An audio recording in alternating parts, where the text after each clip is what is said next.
लंडनमधून महाराष्ट्रासाठी आता एक आनंदाची बातमी। महाराष्ट्राची पैठणी व्हिक्टोरिया अल्बर्ट संग्रहालयामध्ये प्रदर्शित होणार आहे। सांस्कृतिक कार्यमंत्री आशिष शेलार यांनी संग्रहालयाला याबाबत विनंती केलेली होती।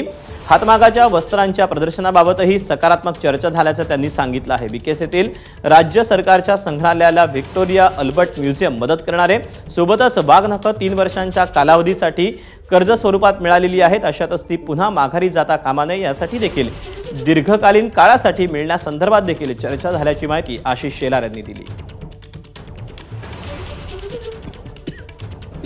लंडन स्थित व्हिक्टोरिया अल्बर्ट संग्रहालयामध्ये आपली महाराष्ट्रातील पैठणी ही प्रदर्शित केली जावी ही मागणी आपण केली आणि ती जवळ त्यांनी मान्य केली।